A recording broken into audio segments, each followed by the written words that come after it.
Live from the WAME News Center, this is the 6 o'clock news.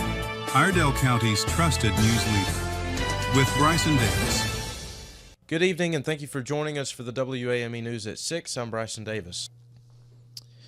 Tonight we begin with a developing story out of Iredell County involving a man accused in a months-long investigation along Perth Road near Troutman. Court records confirm that James Ray Bost has been released from custody after posting bond on multiple criminal charges on June 29, 2026. In connection with a case that has drawn significant attention across the Troutman area, Bost is accused of firing pellet or BB rounds into passing vehicles along the 1000 block of Perth Road, an investigation that authorities say stretched over several months and involved multiple reported victims.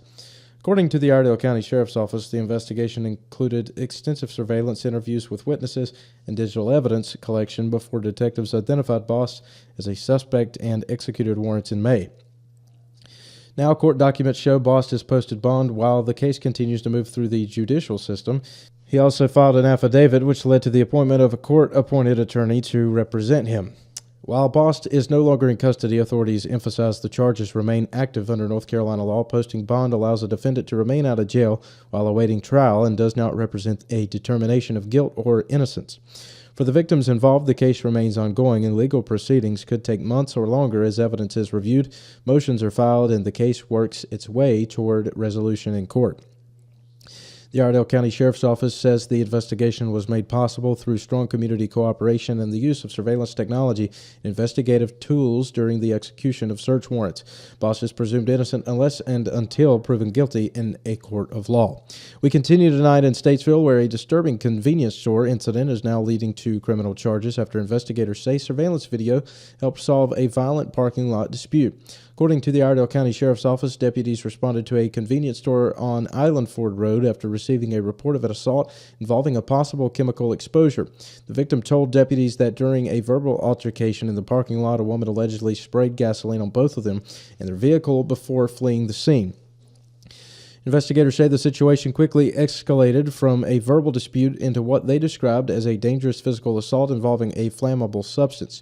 Deputies collected witness statements and reviewed surveillance footage from the business, which investigators say clearly captured the incident and helped identify the suspect. The case was assigned to Detective Guykin, who later identified the suspect as Christina Hatcher, age 37, of Statesville. Following the investigation, warrants were obtained charging Hatcher with misdemeanor assault with a deadly weapon and an injury to personal property. Authorities say Hatcher was later served with the charges while being held in the Alexander County Detention Center on unrelated matters. Magistrate Sims set her bond at $10,000 secured.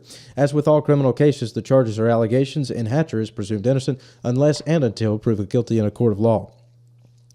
Coming up next tonight, a Rowan County woman is facing an attempted murder charge after investigators say she confessed to a violent attack on her husband during the early morning hours. That story is next. Looking to brighten your home or someone's day? Come see us at Johnson Greenhouses, your local destination for beauty and style. From stunning custom floral arrangements to stylish Scout bags, delicious ladyfingers food items, and store-wide home decor, Johnson Greenhouses has something special for every occasion and every season. Whether you're decorating, gifting, or just treating yourself, you'll find quality, charm, and friendly faces every time you visit. We're conveniently located at 204 Salisbury Road in Statesville, or give us a call at 704-873-4345, or stop by and see what's blooming today. Johnson Greenhouses, where flowers, flavor, and home style come together. We move now to Rowan County, where investigators say a disturbing domestic violence case escalated into an attempted murder charge following a 911 call in the early morning hours. Deputies with the Rowan County Sheriff's Office were called around 2:52 a.m. Tuesday to the area of Godby Road and Woodleaf Road after EMS requested assistance for a man suffering from serious injuries. When deputies arrived, they found Jerry Marlowe being treated for a severe laceration to his neck that extended into his shoulder area. Investigators say Marlowe's wife, Paula Marlowe, initially told deputies she was transporting her husband to the hospital after he woke up injured and told her he needed medical attention. However, as the investigation continued, detectives with the Criminal Investigations Division responded to the couple's home on Needmore Road, where they conducted a formal interview with Paula Marlowe. According to the Rowan County Sheriff's Office, Marlowe later confessed to attacking her husband while he was asleep. Investigators say she told them she had intended to kill him, set the home on fire, and then take her own life due to the financial stress. Authorities say she was ultimately stopped short of carrying out the full plan after becoming frightened during the attack. Despite the severity of his injuries, officials say Jerry Marlowe survived and is expected to recover. His family has been notified and is aware of the ongoing investigation. Paula Marlowe was taken into custody without incident and charged with attempted first-degree murder. Additional charges remain possible as the case develops. As always, these charges are allegations, and Marlowe is innocent until proven guilty in a court of law. In Raleigh, state leaders have reached a major agreement on a new spending plan that will impact teachers, state employees, law enforcement, and communities across North Carolina. Legislative leaders have finalized a $34.4 billion state budget agreement just days before the start of the new fiscal year.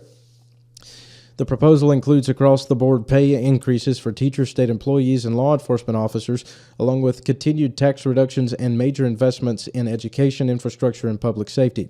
One of the largest components of the plan is more than $700 million in Hurricane Helene recovery funding targeted toward rebuilding efforts in western North Carolina, including infrastructure repairs, housing assistance, and emergency services support. The budget also expands Medicaid funding, adds new oversight requirements for certain healthcare programs, and includes major investments in election systems, state infrastructure, and economic development projects.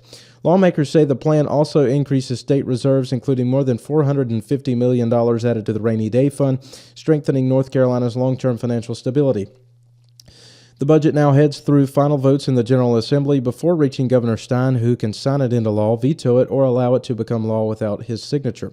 Independence Day celebrations are taking shape across Iredell County, with large crowds expected in both Statesville and Troutman for fireworks shows and community events on Friday, July 3rd. In Troutman, the celebration will take place at the Iredell County Fairgrounds, with gates opening at 6:30 p.m.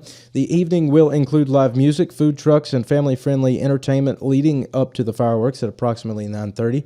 In Statesville, fireworks will also begin around 9:30, with multiple viewing locations available across the city, including Signal Hill Mall, the Statesville Soccer Complex, the King of the Sea parking area, and the new Food Line parking lot on East Broad Street.